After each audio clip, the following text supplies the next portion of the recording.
Olá, agora vamos para a apostila de artes na página 10. A página 10 da apostila de artes, ela tem algumas imagens, né? Hoje a prof vai explicar o que são essas imagens, porque vocês já fizeram as atividades. Então, essas imagens aqui que vocês estão vendo são imagens de obras de arte, né? A primeira são de pinturas rupestres na caverna, né? Que vocês estão vendo que é uma pintura na parede de uma caverna. A segunda se chama Calmaria 2, de Tarsila do Amaral. E a última se chama Halom à la Guitarre, que é de Pablo Picasso, de 1918, muitos anos atrás, né? Então, são 3 obras diferentes de arte de épocas diferentes e elas trazem alguns traços para a gente pensar. O que essas figuras têm em comum? O que vocês estão observando de comum nessas figuras? Quais são as características comuns que vocês observam? Então, todas elas são figuras que têm traços com linhas e pontos, né? Com formas geométricas. Então, são obras de arte que usam também as cores, né? Elas possuem cores. A primeira é com bastante cor vermelha. A segunda a gente vê que predomina mais a cor azul, o amarelo, né? As cores mais escuras. Desculpem, a última a gente vê mais os tons de cinza e preto. E também algumas figuras geométricas nessa última obra de arte. Então, vocês vão observar o que elas têm de comum, o que tem de igual em todas elas e vão escrever nesse espacinho aqui, tá? Essa é uma observação de vocês, é uma atividade que vocês... do pensamento de vocês, então é uma resposta pessoal de cada um, tá bom? Então, aqui diz assim, ó, Pablo Ruiz Picasso, que fez essa obra aqui de cima, né? Que a prof falou. Desculpem, a obra da guitarra, que é essa de cima da Tarsila do Amaral, da obra da guitarra, é um dos mais famosos artistas do século XX, considerado quase um mito da pintura de vanguarda. Revolucionou a história da arte ao romper com as concepções plásticas que dominavam o universo artístico desde o Renascimento. Inventou um estilo de pintura, que chama o cubismo, através de suas inovações pictóricas para a cenografia, escultura e a cerâmica. Então, Pablo Picasso foi um dos grandes artistas que nós temos da história da pintura. Tá? Então, ele mudou algumas coisas, ele trouxe a pintura com outro formato, né? Aqui em cima vocês podem ver que tem mais pessoas reproduzidas nas cavernas, aqui mais formas geométricas sem uma definição, e aqui ele já vem, né, desenhando um objeto na obra de arte dele, que é a guitarra. Tarsila do Amaral, que nasceu em 1886 e faleceu em 1973, foi uma pintora e desenhista brasileira. O quadro Abapuru, pintado em 1928, é sua obra mais conhecida. Junto com os escritores Oswald de Andrade e Raul Bopp, lançou o movimento antropofágico, que foi o mais radical de todos os movimentos do período modernista. Então, a Tarsila do Amaral, ela é uma artista brasileira, e depois, se vocês quiserem pesquisar com a mamãe e com o papai qual que é essa obra, o Abapuru, na internet, e ver como que podem pesquisar, tá bom?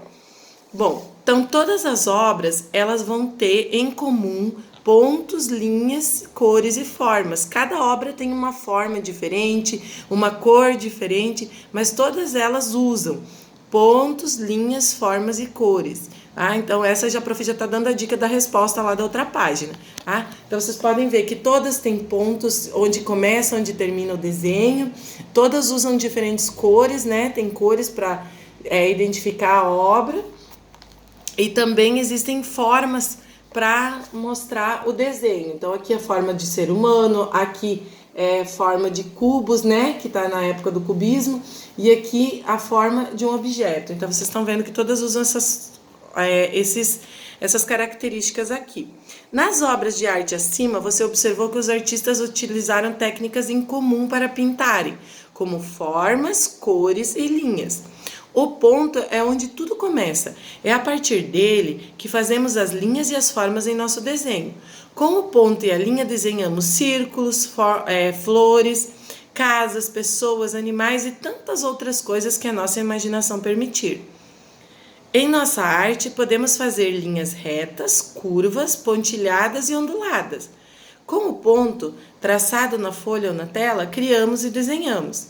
E as cores dão vida ao nosso trabalho artístico e revelam nossos sentimentos. Você sabia que a cromologia é o estudo das cores?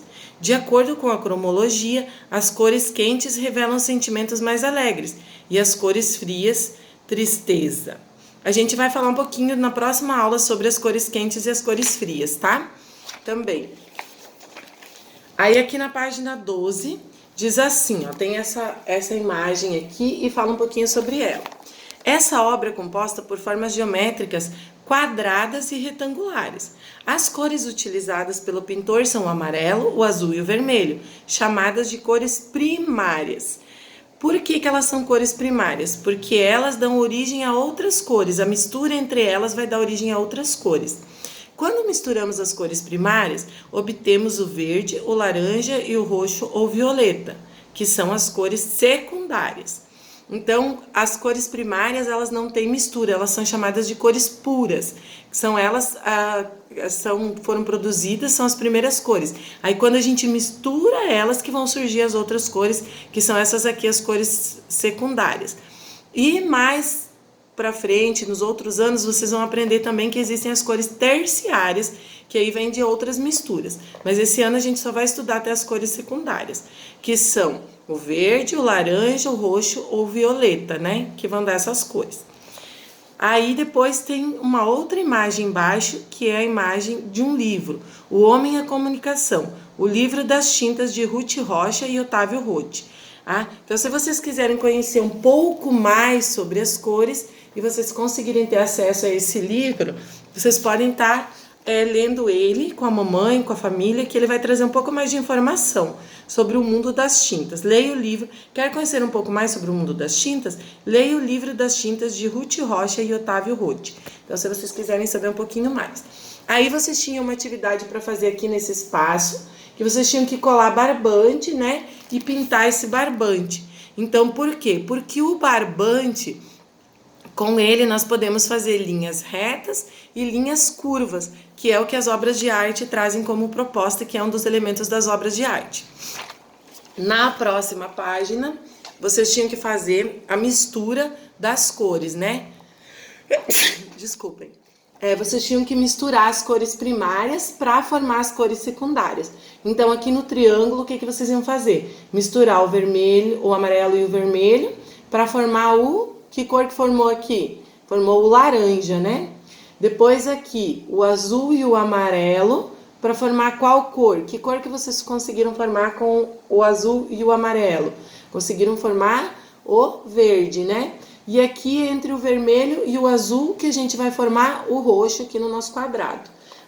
Então, essas cores que vocês formaram são cores secundárias. Por quê? Porque elas já vêm da mistura das cores primárias, por isso que elas se chamam cores secundárias, tá bom? Então, essa é a nossa aula de arte de hoje. Se vocês quiserem aproveitar e fazer um desenho no caderno de desenho, utilizando os elementos da arte que a gente viu, que é o ponto, a linha, as cores e formas, podem fazer, tá bom? Mas é livre, não é obrigatório. E para concluir, a professora vai explicar a atividade de matemática junto aqui nesse vídeo ainda. Aqui nessa atividade de matemática, vocês vão fazer a leiturinha do textinho, né? Que a prof já explicou sobre as horas e os minutos, e depois vão responder as atividades, que é colocar as horas aqui nos relógios de ponteiro, que são os relógios analógicos, e depois ligar a hora do relógio de ponteiro aqui no relógio digital, tá bom? Então, essa é a atividade de hoje de matemática. Um beijo para todos e bom final de semana.